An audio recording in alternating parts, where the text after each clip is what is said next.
जीवन मिलना भाग्य की बात है, मृत्यु होना समय की बात है, लेकिन मृत्यु के बाद भी लोगों के दिलों में जीवित रहना यह कर्मों की बात है। वाणी प्रभु ने सबको दी है, लेकिन एक व्यक्ति अपनी वाणी का इस्तेमाल किसी की चुगली करने में व्यर्थ करता है और प्रभु से दूर होता चला जाता है। लेकिन वही दूसरा व्यक्ति अपनी वाणी में प्रभु का गुणगान करता है और प्रभु के निकट जाता है। तो आप अपनी वाणी से किसी का दिल दुखाना चाहते हैं या प्रभु का यशगान करना चाहते हैं? जीवन में आपको कई सारे लोग मिलेंगे, बड़ी मीठी मीठी बातें करेंगे, परंतु यदि आपके जीवन में कोई ऐसा आए जो आपके हित के विषय में सोचे तो उन्हें कहीं ना जाने दे, उन्हें सहज कर रखे। जीवन में सफल होना है तो इन 5 बातों को दिमाग से निकाल दे। 1 लोग क्या कहेंगे, 2 मुझसे नहीं होगा, 3 मेरा मूड नहीं है, 4 मेरी किस्मत खराब है, 5 मेरे पास टाइम नहीं है। अगर कृष्ण आपको पसंद करते हैं तो वे आपको सब कुछ देंगे, और अगर वो आपसे प्यार करते हैं तो वह आपसे सब कुछ छीन लेंगे। श्री कृष्ण के अर्थार्थी भक्त श्री ध्रुव जी, आर्त भक्त श्री द्रौपदी जी, जिज्ञासु भक्त श्री अक्रूर जी एवं ज्ञानी भक्त श्री प्रहलाद जी महाराज है। इन सभी से श्रेष्ठ और श्री कृष्ण को अत्यंत प्रिय उनका प्रेमी भक्त होता है। श्री कृष्ण के सुख में सुखी और दुख में दुखी होने वाला भक्त प्रेमी भक्त है। प्रेमी भक्तों में सर्वश्रेष्ठ श्री ब्रज गोपी का वृंद है और उनमें भी सर्वश्रेष्ठ श्रीमती राधा रानी है।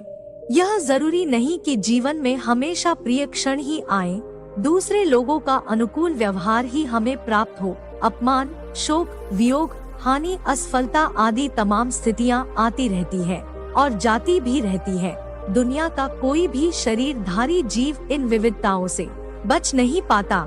जरा सी बात पर परेशान हो जाना, निराश हो जाना, रोना, उत्तेजित हो जाना, क्रोधांत स्थिति में आकर ना कहने योग्य बात को कह जाना और ना करने योग्य कार्य को कर जाना, यह सब मनुष्य की आंतरिक कमजोरी, दुर्बलता, जड़ता के लक्षण हैं। हमें अपने मानसिक बल को बढ़ाने की आवश्यकता है। कठिन से कठिन विकट स्थिति में विवेक पूर्वक और धैर्य पूर्वक निर्णय लेना है। उत्तेजना और क्रोध में कहा गया शब्द और किया गया कर्म स्थिति को और बिगाड़ देता है। इसलिए मौन और मुस्कुराहट को अपना आभूषण बनाएं। संसार का चक्र ऐसे ही चलता रहेगा। मुस्कुराकर हर क्षण को स्वीकार करो। जिस प्रकार जल में अपने गंतव्य स्थान की ओर जाती हुई नौका को प्रबल वायु 2 प्रकार से विचलित करती है, या तो उसे पथभ्रष्ट करके जल की भीषण तरंगों में भटकाती है या अगाध जल में डुबो देती है, उसी प्रकार जिसका मन इंद्रिय वश में है, ऐसा मनुष्य यदि अपनी बुद्धि को परमात्मा के स्वरूप में निश्चल करना चाहता है तो भी उसकी इंद्रियां उसके मन को आकर्षित करके उसकी बुद्धि को 2 प्रकार से विचलित करती है। इंद्रियों का बुद्धि रूप नौका को परमात्मा से हटाकर नाना प्रकार के भोगों की प्राप्ति का उपाय सोचने में लगाकर उसे भीषण तरंगों में भटकाता है और पापों में प्रवृत्त करके उसका अध पतन कराकर उसे डुबो देता है। आपका समय और जीवन दूसरों से अपेक्षा करने में बर्बाद न करें, बस कृष्ण पर भरोसा रखो और जीवन को कृष्ण के मार्ग पर चलने दो। श्री कृष्ण कहते हैं, स्वर्ग का सपना छोड़ दो, नर्क से डरना छोड़ दो, कौन जाने क्या पाप क्या पुण्य है, बस किसी का दिल न दुखे अपने स्वार्थ के लिए, बाकी सब कुदरत पर छोड़ दो। ना पैसा बड़ा, ना पद बड़ा, मुसीबत में जो साथ खड़ा वो सबसे बड़ा। गीता में लिखा है, जिसने साथ दिया उसका साथ दो, परंतु जिसने त्याग दिया उसे तुम भी त्याग दो। एक छोटी सी चींटी आपके पैर को काट सकती है, पर आप उसके पैर को नहीं काट सकते। इसलिए जीवन में किसी को छोटा न समझे। वह जो कर सकता है शायद आप न कर पाए। ताकत और पैसा जिंदगी के फल है, जबकि परिवार और मित्र जिंदगी की जड़ है। विचार गतिशील व भिन्न होते हैं। इसका जीवंत उदाहरण है। सब्जी की टोकरी में से हर व्यक्ति सब्जी छांटता है और मजे की बात है कि बिक भी पूरी जाती है। भीड़ में उन्हीं चेहरों को पहचाना जाता है जिन्होंने अपनी अपनी पहचान बना ली हो। जो लोग नजरों से गिर जाते हैं उनकी तरफ देखना भी पसंद नहीं करते हैं लोग। जिन 4 लोगों में बैठकर आप दूसरों की बुराई करते हैं, यकीन मानिए आपके जाते ही वहाँ पर आपकी बुराई शुरू हो जाएगी।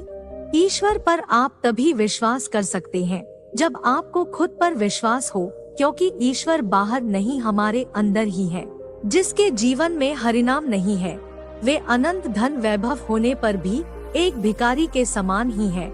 असल में वह जीता नहीं, केवल समय काट रहा है। जहाँ समय खत्म हुआ सीधा काल का ग्रास बन जाएगा, इसलिए सावधान। जिस प्रकार जागतिक विद्या प्राप्त करने के लिए हम जागतिक गुरु के पास जाते हैं, प्रामाणिक स्कूल में दाखिला लेते हैं, उनके निर्देशों के अनुसार चलते हैं, तभी हमें सफलता प्राप्त होती है। ठीक इसी प्रकार पारमार्थिक विद्या प्राप्त करने के लिए हम हमारे मनोधर्म से नहीं चल सकते, बल्कि हमें भगवान की इच्छा के अनुसार ही चलना पड़ेगा। तभी हमें लक्ष्य की प्राप्ति होगी। और भगवान की इच्छा सभी शास्त्रों में वर्णित है। भगवान की शक्ति को हरे और स्वयं भगवान को कृष्ण के रूप में संबोधित करने से भगवान भक्त के हृदय में स्थित हो जाते हैं। इस तरह राधा और कृष्ण को संबोधित करने से मनुष्य भगवान की प्रत्यक्ष सेवा में संलग्न हो जाता है। भक्ति पथ में बढ़ने पर साधक को 6 अंगों का पालन करना आवश्यक है। श्री कृष्ण भजन करने में उत्साह होना, सेवा में दृढ़ता होना, धैर्य धारण करना, श्री कृष्ण सेवा संबंधी सभी कार्यों में संलग्न रहना, श्री कृष्ण विमुख लोगों का दूर से ही त्याग करना तथा साधु पुरुषों के समान सतोगुण प्रधान वृत्ति धारण करना, इन 6 अंगों का पालन करने से भक्ति में शीघ्र उन्नति होती है। जो नित्य निरंतर बदल रही है, उन संसारी वस्तुओं के प्रेम में हम डूबे रहते हैं, और जो सदा सर्वत्र एक समान विद्यमान है, उन प्रभु से हम विमुख रहते हैं। इस संसार में सबसे बड़ी संपत्ति बुद्धि, सबसे अच्छा हथियार धैर्य, सबसे अच्छी सुरक्षा विश्वास, सबसे बढ़िया दवा हंसी, और आश्चर्य की बात ये है कि सब निशुल्क है। एक व्यक्ति बहुत परेशान था।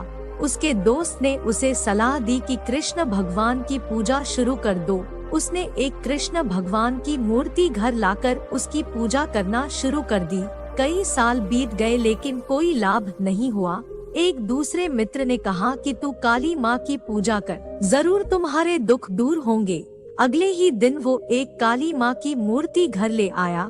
कृष्ण भगवान की मूर्ति मंदिर के ऊपर बने एक तांड पर रख दी और काली माँ की मूर्ति मंदिर में रखकर पूजा शुरू कर दी। कई दिन बाद उसके दिमाग में ख्याल आया कि जो अगरबत्ती काली माँ को जलाता हूँ उसे तो श्री कृष्ण जी भी सूंघते होंगे। ऐसा करता हूँ कि श्री कृष्ण का मुंह बांध देता हूँ। जैसे ही वो ऊपर चढ़कर श्री कृष्ण का मुंह बांधने लगा, कृष्ण भगवान ने उसका हाथ पकड़ लिया। वो हैरान रह गया और भगवान से पूछा, इतने वर्षों से पूजा कर रहा था, तब नहीं आए, आज कैसे प्रकट हो गए? भगवान श्री कृष्ण ने समझाते हुए कहा, आज तक तू एक मूर्ति समझकर मेरी पूजा करता था, किंतु आज तुम्हें एहसास हुआ कि कृष्ण सांस ले रहा